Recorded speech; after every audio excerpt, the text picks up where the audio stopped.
Tzalafachad. Their story begins in the wilderness, in the last year of the people's 40 years of wandering. And it emerges out of a problem with one of God's given laws. Moses has proclaimed to the people how the land will be divvied up among the tribes once they arrive in the promised land. Immediately, these 5 sisters realize that they have a problem.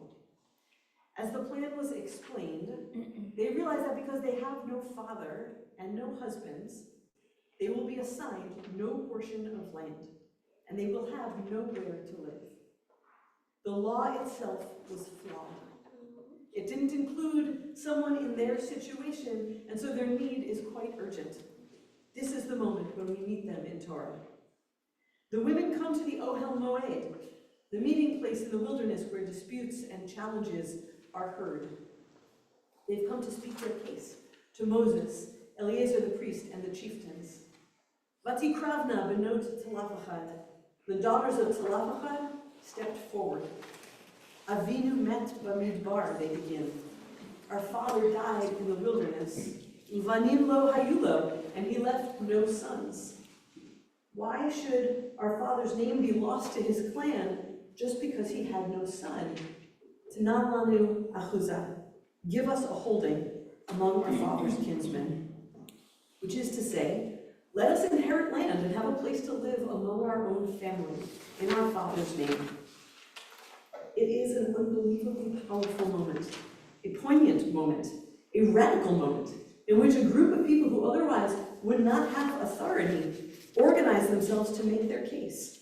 They speak truth to power, calling out an injustice, and they win. The story continues. Moses doesn't know what to do because this is a bit above his pay grade. So he takes the case to God, and God says, Ken dovrot benot Tzalafachad. The daughters of Tzalafachad are right. And God changes God's own law to allow them to inherit land without being attached to a man. And understanding that this is not a one-off problem, God changes the laws of inheritance from this point forward so that they will include all families, all women, throughout all time. I mean, really, that is just amazing. That's an amazing part of our story. But the part that speaks so thoughtfully into this moment in history is how these women show up. They make a choice. They don't start from, we demand equal inheritance rights for women, though they have the right to do that. They don't start from, the law you just made is unjust and unfair and sexist and cruel, though they have the right to say that too. Instead, they begin, Avinu met. Our father has died. They start from their story, the pain that has shaped them, the reason that they are there, the hurt that they carry that is now exponentially greater because this law touches their most tender and longing hearts and puts them in danger in a way that they would not have been if their dad had still been alive. They begin with their heartache, their humanity. Their words are honest, vulnerable, human, and courageous. Why courageous? Well, they've seen an impatient and reactive Moses who gets angry when he is challenged, hitting rocks and yelling at the people. And they've seen an angry God who cannot stand it when the people complain, delivering on them devastating punishment for their faithlessness. But this time, Moses hears their words, their hearts, and responds with curiosity. And this time, God is moved to a great compassion and changes God's own mind. The power of telling the stories that shape us is great enough to permeate the ears and penetrate the hearts of the other.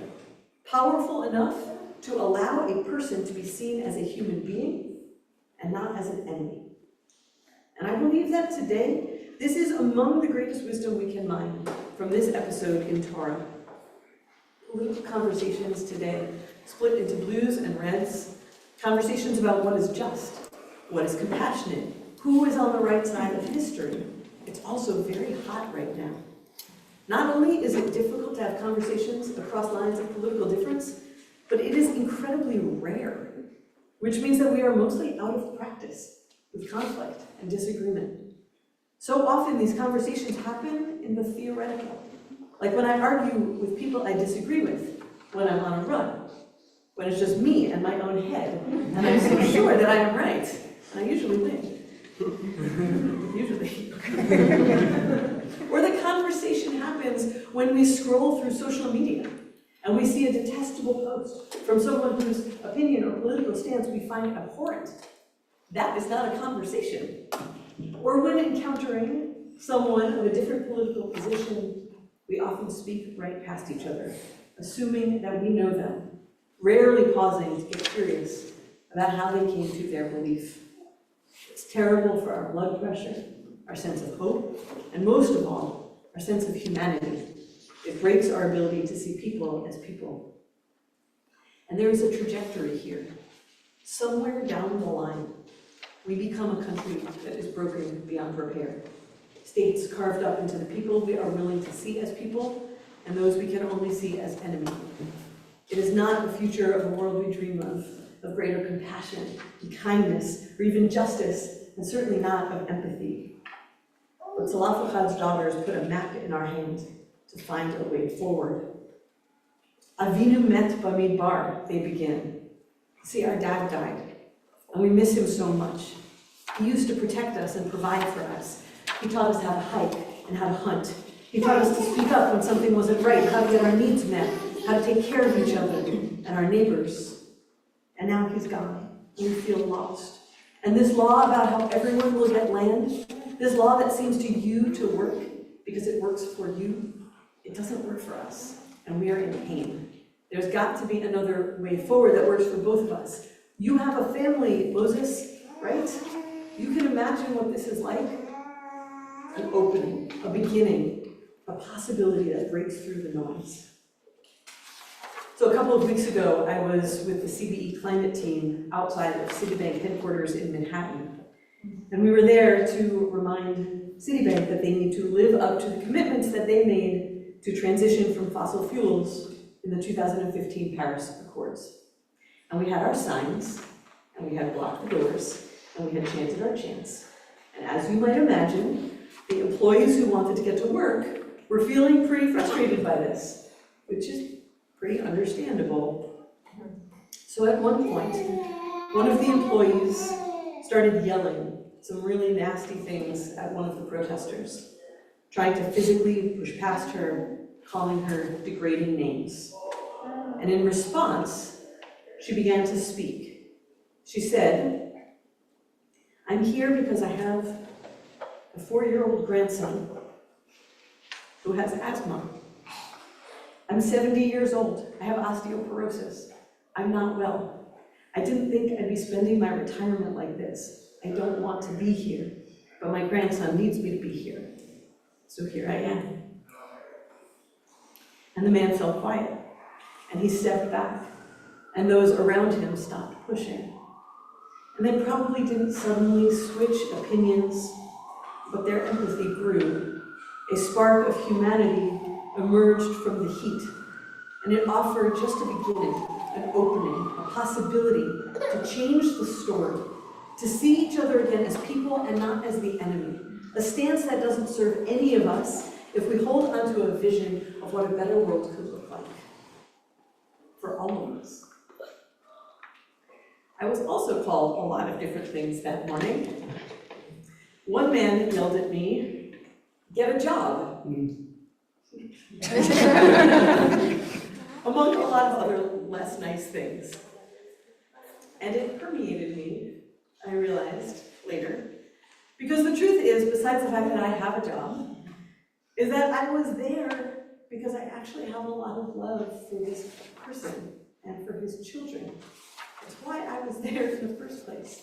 And for my child and for her future.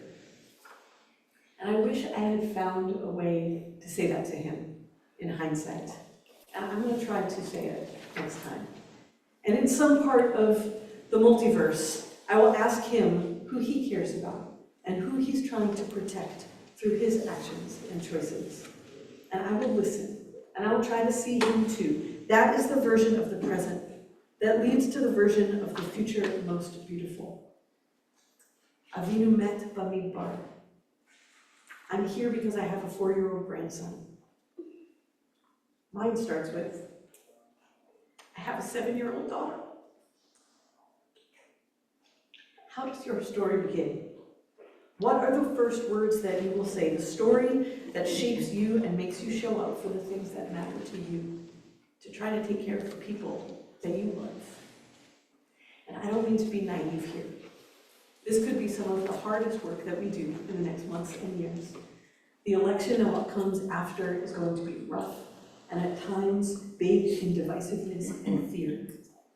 Some days you'll feel on top, and some days you'll feel pummeled. It's going to be hard to always be generous of spirit. There will be so many opportunities to make assumptions about the person on the other side from you. And if we want the world to be more kind and more compassionate and more human, then we have a chance to play a role in that. There will be times to protest, times to donate, times to postcard, a time to vote. But Benot Tzalaf are not weak in their decision to tell their story and to be seen as human, and to open a space for the other to be seen as human too.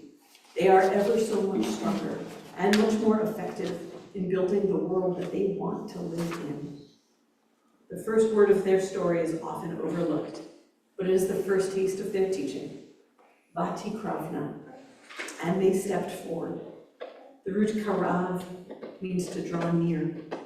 May we learn from their wisdom to address those who occupy the spaces of power, the spaces of difference, the spaces of profound disagreement, in a way that actually draws us nearer to one another, unearthing the humanity between us wherever we can find it. Shabbat Shalom.